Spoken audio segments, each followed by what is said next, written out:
Right. So bottom line up front, is this the perfect bike? No, absolutely not. I'm sorry. If you tuned in to see if this was the perfect bike, I'm sorry. This isn't it. Is it a good bike? Absolutely. It is a great bike. Is it my dream bike? No, it's not. I would love to be able to upgrade this one to a much more elite bike. As GCN says, the hyper bikes or the super bikes. I would love to get into one of those, a Villier or a Colnago. But this bike is a great bike, and I will probably have this bike for years to come unless I happen to break it for whatever reason. So I'll just go through a quick run through of everything that this bike is and some of the upgrades that I've done on the bike. So it's a 2019 Pinarello Prince. This has the T700 carbon, which is their lower end of the carbon. It's pretty stiff. I'm not a pro rider, so this does everything that I need it to do. I doubt that I could be able to tell between the T700, the T900, and the other top tier carbons. This came with Fulcrum wheels. They were really crappy. The rear hub on those Fulcrum wheels would not stay tight. I bought this bike in California at a bicycle shop called Moment Bicycles. So if you're ever in Southern California and you want to go to a great bike shop, I recommend Moment Bicycles by all means. The staff is phenomenal. So I bought the bike from them and I took it back to them because the rear hub kept getting loose and it was causing their cassette to shift just a little bit, which would cause the bike to shift or would cause just a lot of the chain chatter. I took it to them a few times. They kept tightening it. It wouldn't stay tight. I bought a chain whip. I've tightened it. It wouldn't stay tight. Then I moved to Virginia and took it to my local bike shop a few times. And I have a pretty good relationship with the mechanic that works on my bike. And he even mentioned saying that those Fulcrum wheels are just garbage. The free hub and the cassette just never stays tight. It would stay tight for maybe 100 miles at most before it would start to shift and chatter again.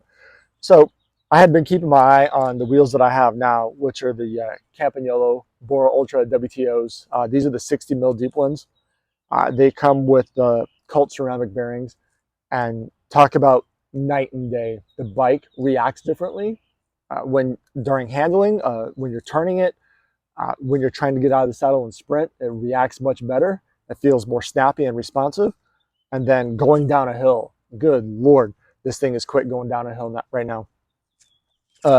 So right now I'm running Pirelli P0 races on it, 26 mil. These wheels are optimized for 25 mil tires, but Pirelli doesn't run, or they don't make a 25 mil tire. So once these wear out, I have a set of Continental GP5000 sitting in the garage that will replace these, and it'll give me the optimal aerodynamics for this wheel set. So I run a Brooks saddle. It's a C15 saddle. This is my second Brooks saddle. I've only been riding for 7-8 years now, and the Brooks saddles to me are incredibly comfortable. It's like a lazy boy for your butt. I don't know if I would ever go to another saddle brand just because this one works for me. Now, I run a Garmin 530 head unit. I don't have a power meter just yet. Right now I'm running Look Keo pedals. I am thinking about upgrading to the Speed Play PowerLink pedals so that I can monitor my power. But for those of you that are in cycling, nothing in cycling is cheap. So you know those are $1,200 pedals or $1,000 pedals. I have upgraded the bottom bracket. It was everything on this bike is Shimano, so I upgraded the bottom bracket. I got a ceramic Speed bottom bracket in here now, and the pedaling is easier. It's barely noticeable, but you do notice it. When I bought the bike, it did come with Ultegra. I bought it with Ultegra R8000 on purpose. It's a strictly mechanical group set. I am not completely sold on the Di2 group sets just yet, but I'm getting there. And the more I look at people that I ride with and their mechanical group sets, and the more that I see it on racing. I mean, they're running mechanical, or they're running Di2 group sets in Paris-Roubaix and Strade Bianche. I mean, those are rough, cobbled bike rides, and they're running Di2s now. So it's letting me know that it might be time to upgrade to a Di2. This came with a compact 5034 chainring and 1128 cassette. I have since upgraded to a 5339 chain ring, and right now I'm running 1132. I have an 1134 sitting in my toolbox because my intent is to go back to the compact chain ring and the 1134 because hopefully this year I'm going to be doing an Everesting. And I want the easiest gear possible. When you're climbing almost 30,000 feet, I want it to be as painless as possible. It's going to be painful no matter what, but I want it to be as painless as possible. So I think a 1-to-1 gear ratio will benefit me greatly. The bottle cages are from Giant.